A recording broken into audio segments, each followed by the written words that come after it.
seharusnya pemerintah punya kewajiban kalau daerah khusus di Aceh dan Papua itu harus ada pendampingan. Pendampingan dan evaluasi. Baru birokrasi pemerintahan itu betul-betul dilatih, dibina, siap dipakai. Nah, itulah yang membuat saya sekarang ini saya melihat bahwa di sini adalah kesalahan di sini. Karena masyarakat itu tidak tahu apa-apa sama sekali. Apalagi kami sebagai kepala suku tidak tahu. Nah, dana begitu baru besar itu baru kami kaget gitu. Siapa yang gunakan, siapa pakai, arah kemana, kan kami tidak tahu. Kalau tidak pernah dibuka publik.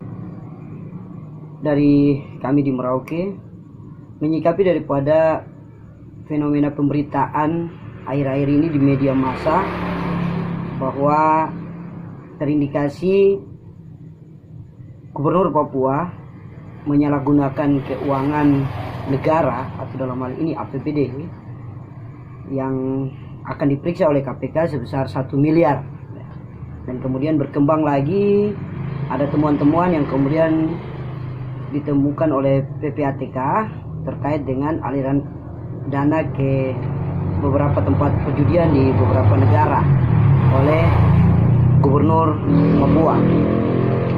Nah, saya tidak mau masuk dalam ranah itu karena memang itu bagian daripada tanggung jawab negara untuk bisa membuktikan terkait dengan apa yang menjadi temuan-temuan tersebut.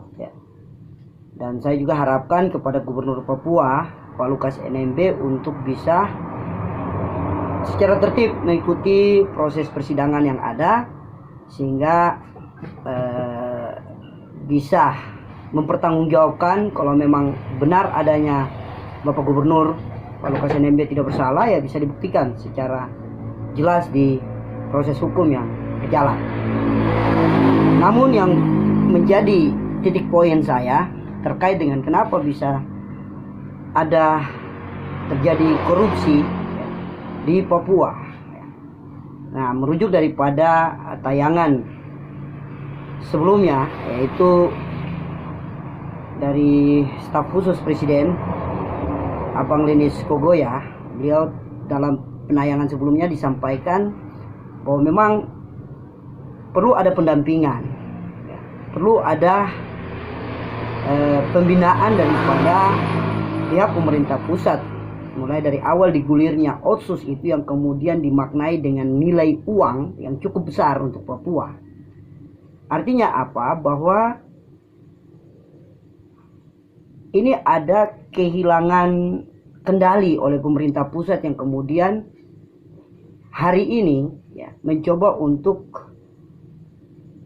menggali terkait dengan persoalan Gubernur Papua terkait dengan dana Otsus itu. Nah, artinya di sini bahwa selama ini ketika tercium, ketika ada informasi-informasi yang sekiranya menjadi satu petunjuk untuk kemudian dieksekusi atau kemudian ditindaklanjuti untuk diperiksa, itu tidak terjadi gitu. Nah, ini yang perlu menjadi catatan, bahwa ibarat selama berapa waktu berjalan itu terjadi pembiaran gitu. Terjadi tidak ada pengawasan, tidak ada evaluasi,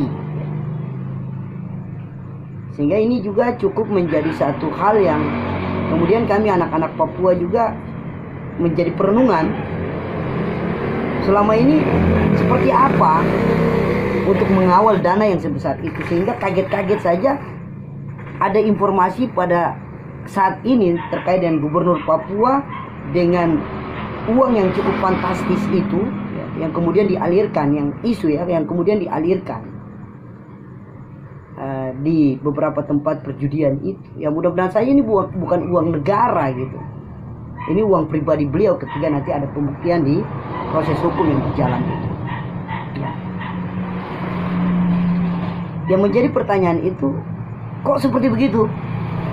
Negara tidak punya power dari awal, negara tidak punya strategi dari awal untuk mengantisipasi. Ya. langkah antisipasi itu sangat perlu dibanding langkah kalau sudah terjadi baru langkah eksekusi.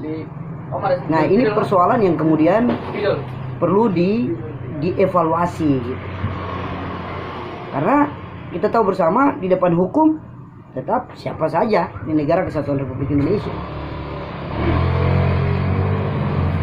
Nah, ini yang harus menjadi evaluasi. Nah, berbicara pada tatanan otonomi khusus di dalam perjalanannya, Saudara Menteri Dalam Negeri itu kan mantan Kapolda gitu. Pasti sudah paham, pasti sudah mengerti dan pasti sudah tahu terkait dengan hal itu. Kenapa tidak ada langkah-langkah antisipatifnya gitu? Sehingga itu terjadi gitu. Nah, ini yang perlu menjadi satu catatan perenungan bagi kita, bukan mau menyalahkan siapa-siapa di sini, tetapi mari kita mengurus Papua ini dengan baik ya. Kalau memang salah gitu. Tapi jangan menjadi penumpukan dulu baru kita bertanya salah gitu. Salah itu kita sudah kasih sen dari awal gitu. Kita sudah kasih sinyal dari awal gitu. Bahwa ini salah gitu. Kalau memang salah langsung diproses gitu. Jangan sudah jadi penumpukan, sudah jadi ini baru ada tekanan, maka bisa menjadi bom waktu yang kemudian bisa meledak gitu. Nah, ini keprihatinan daripada kami sehingga kami mengharapkan kepada pemerintah pusat untuk menyikapi khususnya korupsi di Papua ini, jangan tunggu sudah menumpuk dulu baru mengambil tindakan. Tetapi mulai dari awal-awal itu harus sudah mulai dikasih sinyal gitu, dan sudah diambil tindakan. Itu saja mungkin tanggapan pada kami tanpa melunturkan semangat ya membangun Papua ya. Dan semua itu kita kembalikan kepada hukum ya, dan tindakan-tindakan hukum selanjutnya yang kemudian bisa memberikan fakta yang kemudian apakah benar atau tidak itu terkait dengan korupsi di Papua, dalam hal ini persoalan Gubernur Papua.